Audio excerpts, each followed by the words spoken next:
Hari ini hari Kamis tanggal 2 Juni 2022, kita bersama dengan Bapak PLT Kadis Perikanan Provinsi Nusa Tenggara Timur. Pak Kadis, ini kita dari media kemarin mendengar ada rapat pembahasan soal tata niaga rumput laut. Bisa dijelaskan mengenai rapat ini, Pak? Baik, rapat kami lakukan dengan berbagai macam unsur. Yang pertama, unsur pengawasan dari TNI Angkatan Laut, PSDKP, Polair, dan juga bidang pengawasan yang ada di Dinas Kelautan Perikanan. Selanjutnya, unsur dari pemilik pabrik-pabrik rumput laut yang ada di Nusa Tenggara Timur yang dihadiri dan diwakili oleh 3 pabrik rumput laut. Pertama, RKN yang ada di Tablolong, yang kedua Astil yang ada di Sumba Timur, dan yang ketiga adalah Mawar Kembang yang ada di Semau. Dan para pengepul besar dan kecil yang ada di daratan timur juga, yang ada di NTT secara khusus, di daratan timur secara umum melalui virtual lewat virtual yang ada di seluruh Nusa Tenggara Timur. Adapun tujuan daripada penetapan rapat ini adalah pertama menjelaskan tentang bahwa Nusa Tenggara Timur ini bukan merupakan daerah miskin. Nusa Tenggara Timur adalah daerah yang kaya luar biasa dengan panjang laut 200.000 km persegi, panjang pantai 5.700 km, dan memiliki 1.192 pulau, 808 daerah pesisir. Bagi kami ini potensi yang luar biasa. Salah satu potensi yang kita dorong adalah rumput laut. Maka karena itu kita kumpulkan semua pelaku-pelaku yang terlibat dalam pengusahaan rumput laut ini untuk kita bicara. Karena kita telah memiliki Perda nomor 4 tahun 2017 tentang RZVP 3K. Dari Perda ini kita menurunkan sudah 4 pergub. 3 pergub untuk wilayah konservasi dan 1 pergub tentang pergub tata niaga perikanan di Provinsi Nusa Tenggara Timur, yang antara lain memuat tentang larangan keluarnya rumput laut dalam bentuk raw material.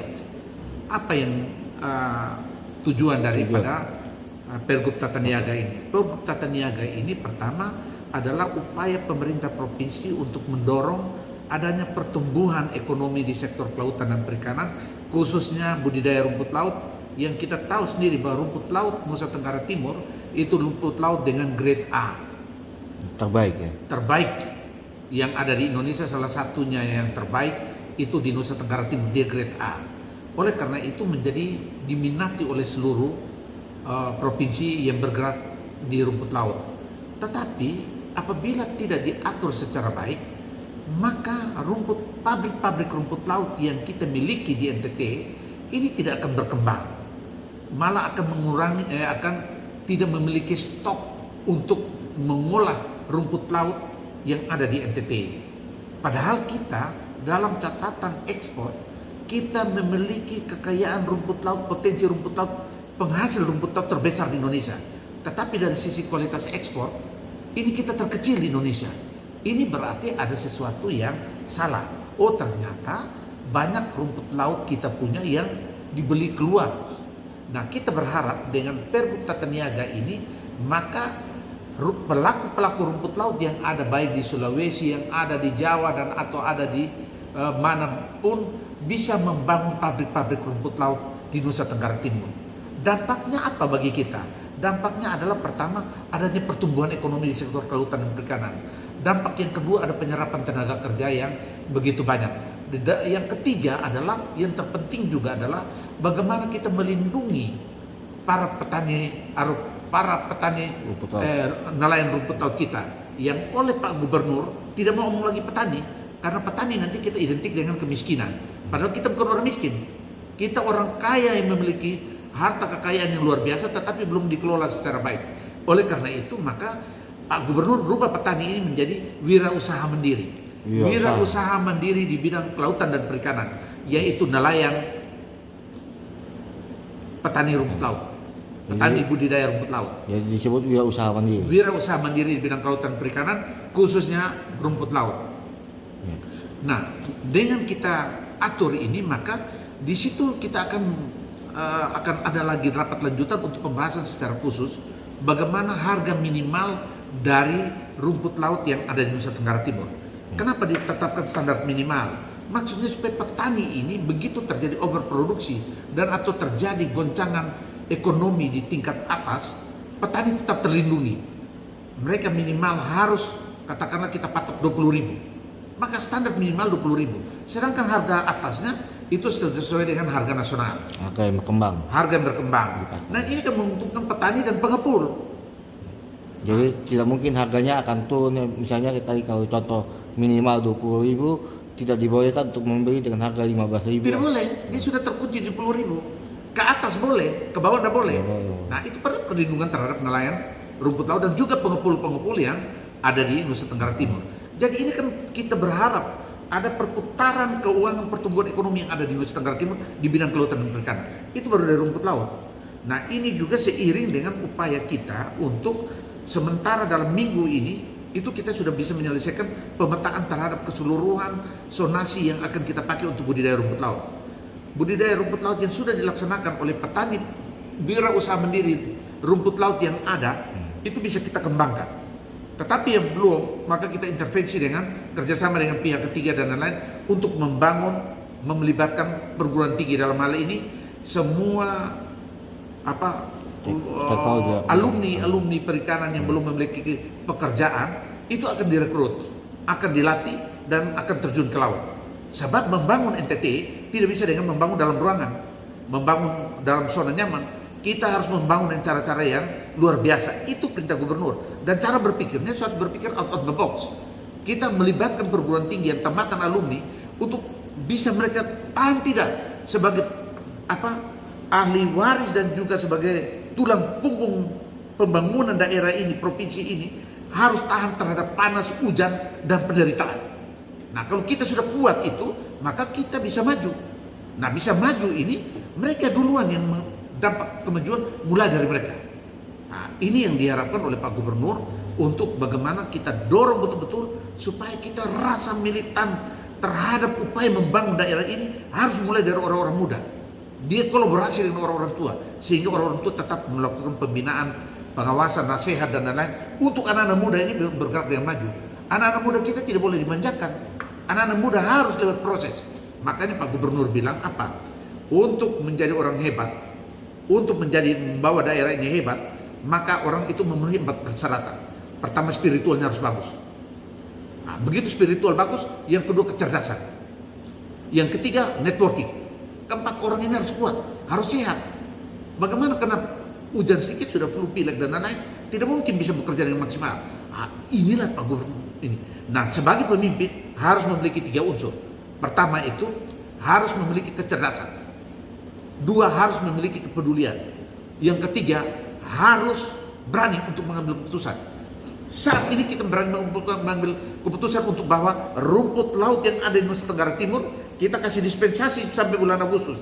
Setelah itu tidak boleh lagi keluar dalam bentuk raw material. Kalau mereka mau datang bangun untuk di sini, kolaborasi dengan pabrik yang ada dan atau bangun pabrik baru di sini. Jadi rumput laut yang keluar dari NTT ini dengan adanya Pergub Tata Niaga ini berarti 39/2022. Jadi keluarnya dalam bentuk setengah jadi atau apa? Jadi tidak dalam bentuk mentah. Tidak boleh mentah. Dan itu harus produk dari Nusa Tenggara Timur. Tidak boleh produk dari luar. Jadi rumput laut asal Nusa Tenggara Timur harus dilabeli dengan bahwa ini dari NTT. Dari NTT. Begitu. Kan ini kebanggaan bagi kita, tetapi ada pertumbuhan ekonomi. Kita daerah, lihat saja kita dari 33 provinsi, kita nomor 3 dari bawah.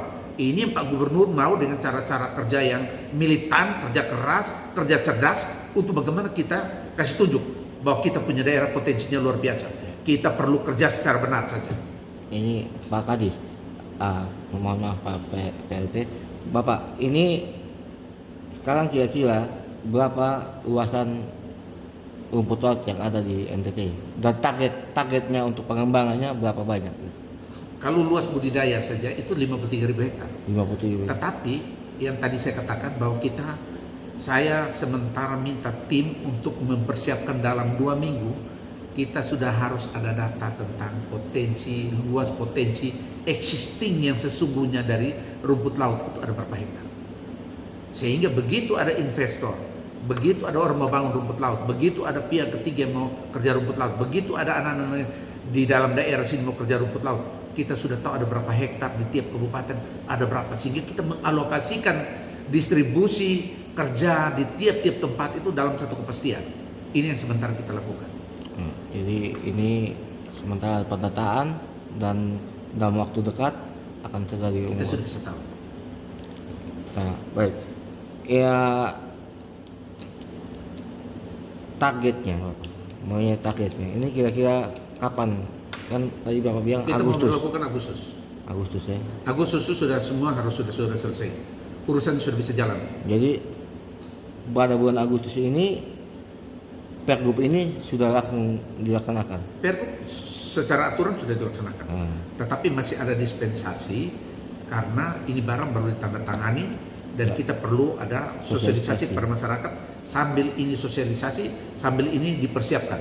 Sehingga bulan Agustus kita hitung 2 musim panen dari rumput laut, karena rumput laut panennya 45 hari, maka selesai itu kita sudah bisa memutuskan Agustus kita penerapan secara total dari sisi segala macam dimensi, sisi pengawasannya, sisi dengan pabrik untuk off-taker beli semua rumput laut, karena dalam pertemuan kemarin pihak pabrik menyanggupi berapa saja banyak rumput laut akan dibeli.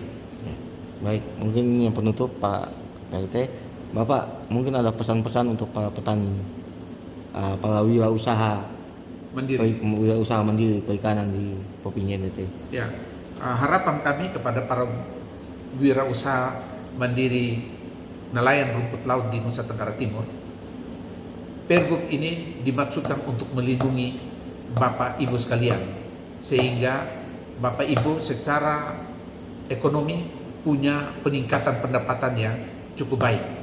Walaupun dalam segala macam kondisi, tetapi kita sudah berupaya sebagai pemerintah, Pak Gubernur memerintahkan untuk selalu menjaga nelayan atau wirausaha mandiri di bidang kelautan dan perikanan untuk bisa lebih sejahtera dari waktu sebelumnya.